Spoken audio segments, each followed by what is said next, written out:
안녕하세요. 수쌤입니다. 기계공작 두 번째 선반 가공입니다. 선반 가공은 기계공작 파트에서 중요한 부분을 차지하죠. 그래서 기출문제를 토대로 중요한 부분을 강의하겠습니다. 선반은 주로 원통형의 공작물을 가공하는 공작기계입니다. 공작물을 회전시키고 공구로 절삭을 해서 원통형으로 절삭하는 기계라고 하는 이 선반에 대한 기본적인 정의를 물어보는 문제가 출제가 됩니다. 선반 가공의 종류도 기출문제 자주 출제가 되는데요.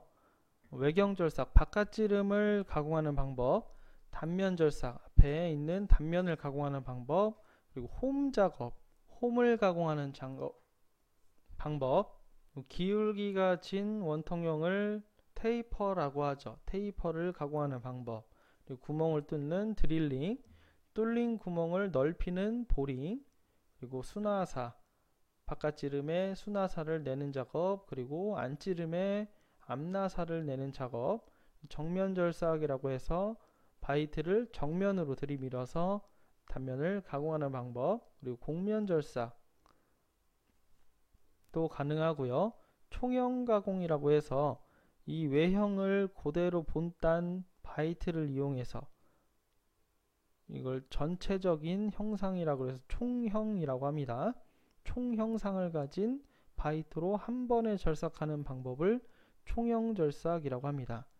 그리고 널링 작업, 줄무늬 같은 모양을 눌러서 줄무늬를 내는 널링 작업이 있겠습니다. 자주 출제되는 가공 방법은 테이퍼 절삭, 그리고 널링 작업, 총형 절삭, 그리고 보링, 수나사 이런 것들이 자주 출제가 됐습니다. 추가적으로 선반의 크기 표시도 기출문제에 출제가 되는데요. 네 가지로 선반 크기를 표시합니다. 베드 위의 스윙, 그리고 왕복대 위의 스윙, 그리고 양센터 사이의 최대거리, 그리고 베드의 길이 이렇게 네 가지로 선반 크기를 표시하고 있습니다. 스윙이라고 하면 가동할 수 있는 범위를 스윙이라고 하는데요. 베드 위의 스윙은 이 공작물이 설치되는 지름을 이야기하고요. 왕복대 위의 스윙이라고 하면 왕복대 위에 가공물의 가동 범위를 이야기하고요. 양 센터 간의 최대 거리, 주축대의 척과 심압대의 센터와의 최대 거리를 이야기합니다. 베드의 길이, 이 베드 전체의 길이를 이야기합니다. 선반의 종류는 가공 방법이나 그 설치 환경에 따라서 여러 가지 종류가 있습니다. 선반의 종류도 시험 문제에 가끔 출제가 되는데요. 우리가 많이 사용하는 범용 선반이 보통 선반이 되겠습니다. 가장 널리 사용하죠. 그리고 보통 선반보다 크기가 작은, 그래서 테이블 위, 책상 위에다 놓고 사용하는 선반이 탁상 선반입니다. 그리고 자동 선반, 대량 생산을 위해서 자동화한 선반이죠. 그리고 정면 선반, 면판을 부착해서 지름이 크고 길이가 짧은 공작물을 가공할 때 사용하는 정면 선반이 있습니다. 그래서 주로 나오는 선반 종류 중에서 중요한 부분만 다뤘습니다. 한 번씩 꼭 보시고 확인하시기 바랍니다. 선반의 구조도 기출문제 자주 출제가 됩니다. 선반은 크게 네 가지로 구분이 되는데요. 주축대, 심압대, 왕복대, 베드 이렇게 구분할 수가 있습니다. 주축대는 여기 이렇게 해당하는 이 부분이 되겠고, 그리고 베드는 이 가로면, 가로에 있는 이 레일을, 철도 레일을 생각하면 되겠어요. 그리고 그 베드 위에 심압대라고 하는 부분이 올려져 있죠. 이 베드를 왔다 갔다 하는 왕복대라는 것이 이렇게 있는 것이죠. 왕복대라는 게 이렇게 있습니다. 그래서 왕복대는 베드를 좌우로 왔다 갔다 하죠. 그래서 선반의 4대 구성 요소라고 해서 주축대, 그리고 왕복대, 심압대, 배드 이렇게 나눠져 있습니다. 주축대는 공작물을 지지하고 동력을 전달하는 가장 큰 역할을 하고요. 주축대에 척이 설치가 되죠. 척에 공작물이 몰려지게 되는 것이고요. 왕복대는 바이트 및 각종 공구들이 설치하는 곳입니다. 심압대는 드릴 작업, 구멍 뚫기 작업이 가능하고 센터 작업이 가능한 부분이죠. 그리고 배드는 이 모든 것들을 지지해주는 역할을 하게 됩니다. 주축대와 심압대, 왕복대 이 세 가지를 꼭 알아두시고 배드의 역할도 알아두시면 되겠습니다. 중요한 것을 살펴보자면 주축대가 이제 시험 문제에 자주 출제가 되는데요. 공작물을 지지하고 동력을 받아서 공작물의 회전 동력을 전달하는 주요 부분이죠. 주축은 중공축으로 되어 있다. 속이 빈 축으로 되어 있습니다. 주축은. 그리고 그 끝은 모스 테이퍼로 되어 있어서 척을 설치할 수 있습니다. 모스 테이퍼. 모스 테이퍼라고 하면 28페이지도 그 설명이 있는데요. 축이 이렇게 있는데 이렇게 평행한 축이 아니고 끝에 이렇게 경사가 지어져 있는 이러한 축을 이야기합니다. 경사, 일정한 경사가 되어 있는 이 축을 이야기합니다. 다음 심압대를 보겠습니다. 주축과 마주보는 구조로 되어 있고요. 보통 작업자의 오른쪽 끝에 위치를 하게 되죠. 다음 심압대 끝은 주축대의 끝과 같이 모스 테이퍼로 이루어져 있습니다. 그래서 여기 안에 부품들, 기타 부속품들을 설치해서 드릴이나 아니면 센터 작업이 가능한 것이죠. 왕복대는 공구대와 에이프런으로 이루어져 있죠. 그래서 이 에이프런에는 분할 너트, 자동 이송 장치, 나사깎기 장치 등이 같이 들어있고요. 쉐들이라고 하는 곳 위에 공구대가 있습니다. 그래서 그림을 한번 보면 왕복대 구조에는 이 에이프런이라고 하는 이 부분과 쉐들이라고 하는 이 부분이 있는 거죠. 위에 부분. 이 쉐들이라고 하는 곳에 위에 공구대가 있는 것이죠. 이 전체가 공구대입니다. 그리고 에이프런 안에는 분할 너트, 하트 너트 레버라고 하는 것이 레버가 있고요. 그리고 자동 인송 장치라고 하는 그 레버가 있습니다. 이런 것들은 자동 이송이나 아니면 나사 절삭에 관여된 그런 레버들로 구성되어 있죠. 심압대를 보면 심압대 안쪽 지금 1번 부품은 센터가 지금 결합되어 있는 상태인데요. 이 안을 자세하게 보면 바깥지름은 평행하게 되어 있고 안지름이 이렇게 기울기가 지어져 있는 걸 볼 수가 있어요. 이 기울기가 이제 모스 테이퍼입니다. 모스 테이퍼. 이렇게 모스 테이퍼가 되어 있는 그런 것을 확인할 수가 있습니다.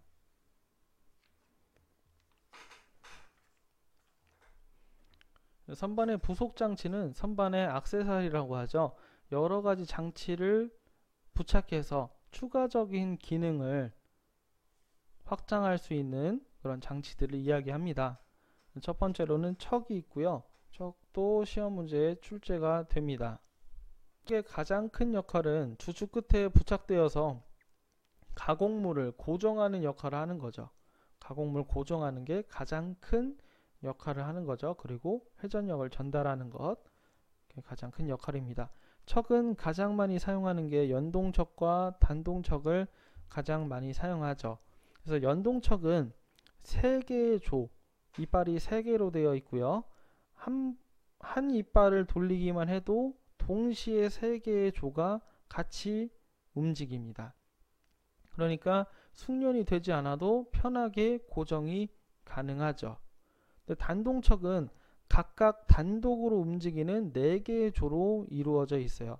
그러니까 한 개의 조를 척 핸들로 4번을 조여서 고정을 해야 되죠. 그래서 불규칙한 가공물을 고정할 수 있는데 작업자의 숙련이 요구가 됩니다. 둘의 척의 종류 꼭 비교해서 확인해 두시고요. 나머지 척 종류들도 한번 읽어보시고 구분할 수 있을 정도가 되시면 되겠습니다. 다음 면판입니다. 면판은 공작물이 일정한 형상을 가진 게 아니고 불규칙한 모양을 갖고 있거나 아니면 너무 크거나 할 때 척을 떼어내고 주축에 설치해서 이 큰 형상을 잡아주는, 고정해주는 그런 역할을 하는 게 바로 면판입니다. 참고로 콜리척도 한번 보죠. 콜리척은 지름이 작은 가공물, 콜리척도 하나 보겠습니다. 콜리척. 네, 지름이 작은 가공물을 고정할 때 사용하게 되죠. 드릴 가공, 이렇게 조그만 지름을 갖고 있는 것을 척으로 고정하기에는 지름이 너무 작아요. 그래서 콜리척에다가 끼워서 이 콜리척 전체를 척에다가 물리는 것이죠. 그때 사용하는 것이 바로 이제 콜리척입니다. 그래서 지름이 작은 가공물을 고정할 때 콜리척을 사용한다. 알고 계시면 되겠습니다. 다음은 돌림판과 돌리개입니다. 돌림판과 돌리개는 기출문제에 자주 출제가 된 내용이죠. 돌림판과 돌리개의 가장 큰 역할은 주축에 회전력을 공작물까지 전달하는 장치입니다. 그래서 회전력을 전달한다. 그래서 이렇게 조그만 지름이 작고 긴 공작물 같은 경우에는 주축대에 있는 회전력이 이 공작물의 끝까지 전달되기가 상당히 어려워요. 그래서 돌림판과 돌리개를 이렇게 설치를 해서, 돌림판은 이제 척에 붙어 있고요. 돌리개는 이렇게 되어 있어서 돌림판과 이어져 있습니다. 그래서 돌림판이 회전하게 되고 그 회전 동력을 손실이 조금 적게 해서 돌리개를 통해서 공작물까지, 가공물까지 오게 되는 그런 역할을 하는 것이죠. 그래서 돌림판은 주축 끝 나사부에 고정돼서 돌리개를 고정시키고 회전하는 장치고요. 돌리개는 공작물을 물고 돌림판과 함께 회전하면서 주축의 회전력을 동작물에 전달하는 장치가 되겠습니다. 다음 센터는 심압대 축에 설치돼서 가공물을 받쳐주는 장치죠. 그래서 기본적으로 척에 공작물이 물려져서 받쳐지고 있는데 그것만으로는 부족하다라고 할 때 오른쪽에 있는 심압대에다가 센터를 끼워서 들이밀게 되는 거죠. 그럼 양쪽에서 받쳐주게 돼서 지지하는 힘이 더 강해지게 하는 그런 장치가 되겠습니다. 그래서 센터의 종류들도 한 번씩 확인해 주시면 되겠습니다. 심압대에서는 센터를 이용해서 공작물을 지지하는 역할도 하고요. 그리고 심압대에다가 드릴을 설치해서 구멍 가공도 가능하게 합니다. 근데 구멍 가공하기 전에 센터 드릴을 이용해서 구멍을 중심을 잡아주는 역할, 그리고 미리 조금 뚫어놔서 센터를 지지할 수 있는 역할, 이렇게 그런 역할을 수행하는 것이 센터 드릴입니다. 센터 드릴은 이렇게 3가지로 되어 있는데요. 보통 센터 드릴의 각도는 60도가 일반적인 각도입니다. 근데 무거운 중량물일 경우에는 75도나 90도를 사용하기도 합니다. 그래서 가장 기본적으로 A형이라고 하는 보통형을 사용하고요.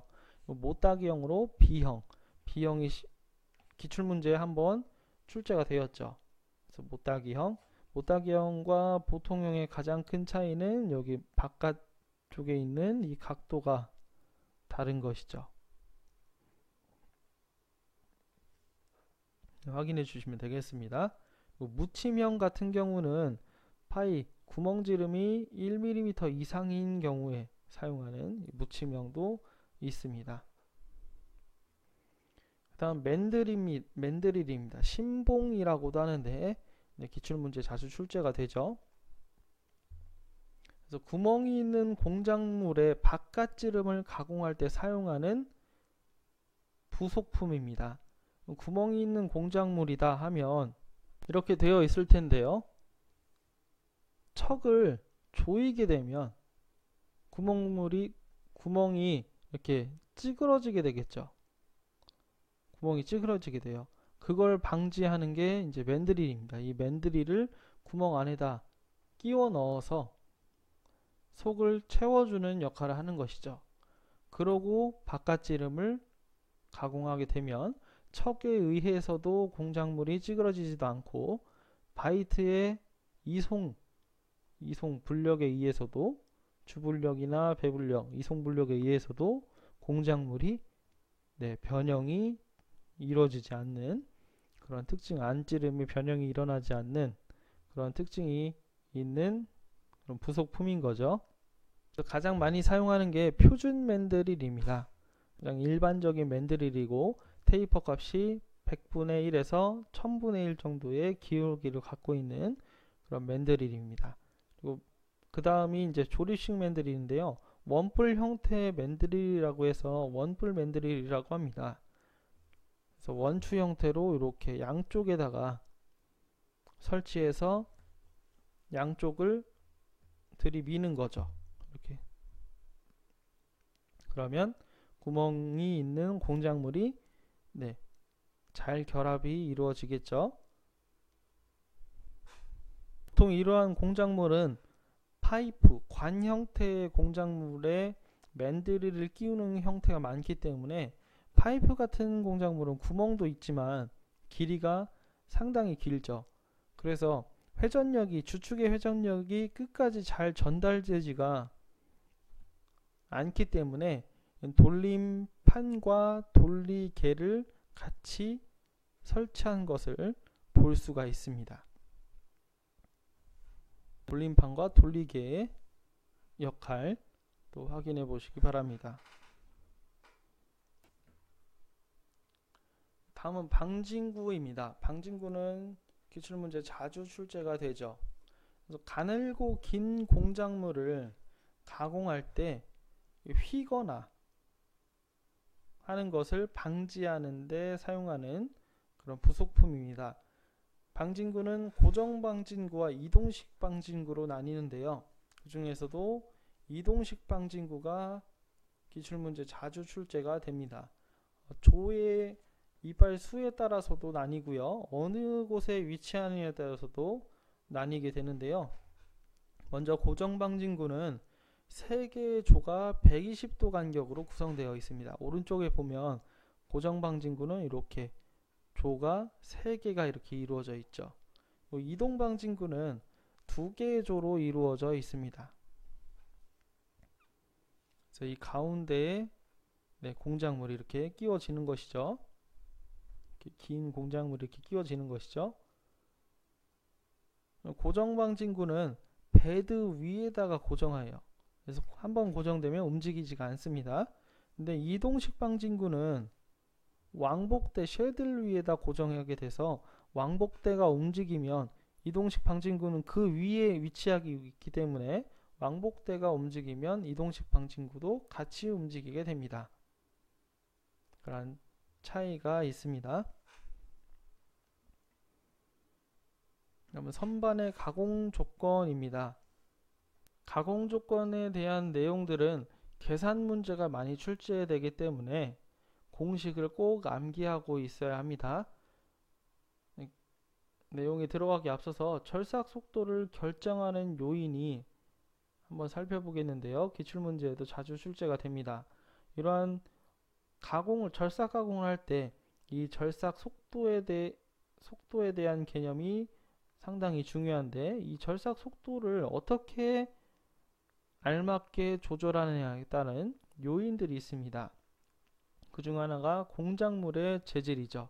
공작물이 단단하냐 아니면 무른 재질이냐에 따라서 절삭 속도를 조절할 필요가 있고요. 그거에 따라서 공구의 재질, 공구의 재질도 어떤 공구강을 쓰느냐에 따라서 뭐 합금강을 쓰는지 고속도강을 쓰는지 초경합금을 쓰는지에 따라서 절삭 속도를 다르게 해야겠죠. 절삭량 1회 절삭할 때 얼마나 절삭하느냐에 따라서 절삭 속도를 결정해 주어야 하고요. 바이트 이송량이나 절삭류의 사용 유무에 따라서도 절삭 속도가 결정이 됩니다. 하나씩 보죠. 절삭 속도라고 하면 공작물과 공구 사이의 상대적인 속도를 절삭 속도라고 하고요. V는 1000분의 파이 dn이라고 하는 공식을 사용하게 됩니다. 여기서 선반에서는 스몰 d가 공작물의 지름입니다. 밀링에서는 같은 공식을 사용하는데 스몰 d가 공구의 지름이죠. 그래서 아무튼 선반에서는 공작물의 지름이 스몰 d다. 그리고 n은 주축 회전 속도를 이야기합니다. 그래서 이 절삭 속도 공식을 n으로 정리하면 주축의 회전 속도 공식이 나오게 되죠. 보통 기출문제에서는 절삭 속도를 직접적으로 물어보는 것보다 회전 속도를 물어보는 문제 유형이 더 많이 출제가 됩니다. 다음 절삭 동력에 대한 내용도 중요합니다. 그래서 H는 에타분의 FV로 표현할 수 있고요. 에타는 절삭 효율이 되겠고 F는 절삭 저항이 되겠습니다. 여기 있는 스몰 V는 절삭 속도가 되겠죠. 앞에 있었던 그 공식입니다. 어떻게 되냐면 1000분의 파이 dn이죠. 그렇죠? 이 V가요. 다음 가공 시간도 기출문제에 많이 출제가 되었습니다. T는 nf분의 라지 L. 그래서 n은 주축 회전 속도고요. F는 바이트의 이송. 한 번 회전할 때 몇 밀리미터 바이트가 이동하느냐, 공작물이 1회전할 때 몇 밀리미터 이동하느냐, 바이트의 이송을 얘기하죠. 그리고 공작물의 길이 라지 L 표현할 수 있습니다.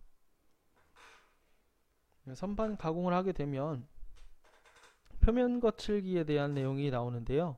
바이트가 이렇게 있다고 하면 왼쪽으로 바이트가 점점 이송하게 되면 계속해서 공작물을 이렇게 깎아 나가겠죠. 그래서 깎여 나간 부분이 이렇게 물결을 치듯이 현미경으로 보면 울퉁불퉁할 겁니다. 이 울퉁불퉁한 최고점과 최저점의 높이를 h라고 하고 이론 표면 거칠기라고 하죠. 이 h 값이 크면 클수록 표면이 거친 표면이 되고 작으면 작을수록 표면이 깨끗한 표면이 되겠습니다.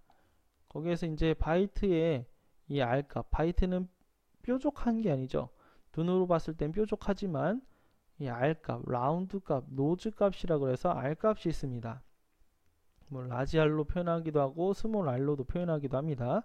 그래서 이 공식이 있는데요. 라지 H는 8R분의 S제곱. 그래서 S는 회전당 바이트 이송량이고요. R은 바이트 끝 반지름을 이야기하죠. 이게 됩니다. 그래서 이론 표면 거칠기 공식도 알아두시길 바랍니다. 추가적으로 이 표면 거칠기에 영향을 미치는 요인도 기출문제에 출제가 됐었는데요. 쉽게 얘기하면 바이트가 아니고 이제 공작물의 표면이 깨끗하냐 거치냐를 결정하는 요인이 5가지가 있는 것이죠. 절삭 속도에 따라서 절삭 속도가 빠르게 되면 표면 거칠기가 좋아지죠. 절삭 속도가 느리게 되면 표면 거칠기가 나빠집니다. 바이트 경사각이 높으면 경사각이 커지면 바이트가 예리한 것이므로 표면 거칠기가 좋아지죠. 그리고 바이트 끝에 노즈 반경, 바이트 끝 반지름, 그리고 절삭 깊이, 그리고 절삭류의 사용 유무 이런 것들이 표면 거칠기에 영향을 미치는 요인입니다. 다음은 선반의 절삭 방법인데요. 절삭 방법 중에서도 테이퍼를 가공하는 방법, 그리고 나사를 가공하는 방법이 주를 이룹니다. 그 중에서 순서대로 해보자면 테이퍼를 절삭하는 방법이 기출문제에 많이 출제가 되죠. 테이퍼를 절삭하는 방법은 세 가지 정도, 하나를 더 추가하면 네 가지 정도가 있습니다. 첫 번째가 복식공구대를 회전하는 방법, 그리고 심압대를 편의시키는 방법, 그리고 테이퍼를 절삭하는 방법, 테이퍼 절삭 장치, 어태치먼트라고 하는 절삭 장치를 이용해서 절삭하는 방법. 뭐 이렇게 세 가지 정도로 정리해 볼 수가 있는데요. 그 중에서 복식공구대를 회전시키는 방법하고 심압대를 편의시키는 방법이 중요합니다. 기출문제에 자주 출제가 되죠. 순서대로 보겠습니다. 복식공구대를 회전하는 방법은 테이퍼의 각도가 크고 길이가 짧은 가공물일 경우에는 복식공구대를 회전하는 방법이 적절하게 사용이 됩니다. 그래서 오른쪽 그림과 같이 테이퍼의 각도가 커요. 이렇게 각도가 크고 길이는 다소 짧은 공작물, 이 복식공구대 회전하는 방법으로 많이 사용이 되고요. 그 공식이 이겁니다. 이 테이퍼의 각도를 얼마나, 복식공구대의 각도를 얼마나 틀어줄 것이냐, 이거에 따라서 이 공식을 적용하게 됩니다. 그래서 탄젠트 세타는 회전 각도고요. 세타는. 그리고 이 라지 L분의 L은 공작물의 길이, 이 공작물의 전체 길이를 이야기하는 것이죠. 그리고 라지 D는 테이퍼의 큰 쪽 지름, 스몰 D는 작은 쪽 지름을 얘기하죠. 다음은 심압대를 편의하는 방법입니다. 오른쪽에 있는 심압대를 축선, 추측되어 있는 축선과 살짝 어긋나게 해서 테이퍼를 가공하는 방법입니다. 이는 테이퍼가 작고, 테이퍼 각도가 작고 길이가 길 경우에 사용을 하게 됩니다. 두 가지 경우가 있는데요. 첫 번째, 전체가 테이퍼일 경우, 그리고 일부만 테이퍼일 경우, 이렇게 나눠서 공식이 달라집니다. 그래서 오른쪽 그림을 보면 이 위의 그림은 제거하도록 하겠습니다. 라지 D도 여기까지만 바꿔주세요. 여기까지만으로 바꿔주시기 바랍니다. 스몰 D도 여기서 여기까지. 그게 이제 또 혼동을 줄일 수 있겠습니다. 이건 나중에 수정 보완하도록 하겠습니다. 전체가 테이퍼일 경우에는 이 전체가 모두 기울기가 주어져 있는 것이죠. 그리고 일부만 테이퍼일 경우는 전체를 비교해 놓고 봤을 때 여기 일부분만 테이퍼일 경우를 이야기합니다. 순서대로 보죠. 전체가 테이퍼일 경우는 x는 2 라지 L분의 스몰 d, 라지 d 마이너스 스몰 d 이렇게 표현하는데요. 여기에서 이 L이라고 하면, 라지 L이라고 하면 전체 길이를 이야기하죠. 공작물의 전체 길이. 라지 D라고 하면 큰 쪽의 지름을 이야기하고요. 스몰 D라고 하면 작은 쪽의 지름을 이야기하죠. 그래서 편의량을 구하게 되고요. 일부만 테이퍼일 경우에는 이렇게 합니다. 스몰 EL분의 스몰 L이라고 하면 테이퍼만 있는 쪽의 길이를 스몰 L로 표시하죠. 다음 라지 D, 큰 쪽의 지름, 스몰 D, 작은 쪽의 지름, 그리고 라지 L은 공작물 전체의 길이. 이렇게 해서 편의량을 계산하게 됩니다. 그다음 세 번째, 이제 테이퍼 절삭 장치에 의한 방법이 있는데, 이게 존재한다 라고 알려두시면 되겠습니다. 다음 나사절삭 방법입니다. 에이프런에 장착된 왕복대 안에 에이프런이라는 곳이 있다고 했죠. 거기에 하프너트를 이용해서 리드 스크류를 연결하게 됩니다. 여기가 이제 공작물인데요. 가늘고 긴 공작물을 나사 가공을 하려고 해요. 근데 가늘고 길다 보니까 회전력을 끝까지 전달해 주기가 어려워서 어떤 걸 썼죠? 돌리개와 돌림판을 썼죠. 확인할 수가 있습니다. 그렇죠? 그럼 여기가 있는 게 추측대가 되겠네요. 그렇죠? 추측대가 있고, 여기 있는 이 색칠한 부분을 옆으로 봤을 때 기어가 이렇게 있는 것입니다. 이 변환 기어를 이용해서 주축대가 회전하게 되면 리드 스크류라고 하는 이 기어에 있는 것도 회전을 하게 돼요. 공회전을 하고 있는 것이죠. 그 상태에서 하프너트를 원래는 오프 상태에 있는데 리드 스크류와 연결이 안 된 상태에 있는데 얘를 연결하게 되면 온으로 바꿔주게 되면 둘이 연결이 돼서 바이트가 일정한 기어비로 이송이 이루어지게 됩니다. 그 원리를 이용해서 나사를 가공하게 되는 것이죠. 그래서 이 나사 원리도 꼭 알아두시길 바랍니다. 이상으로 마치겠습니다. 감사합니다.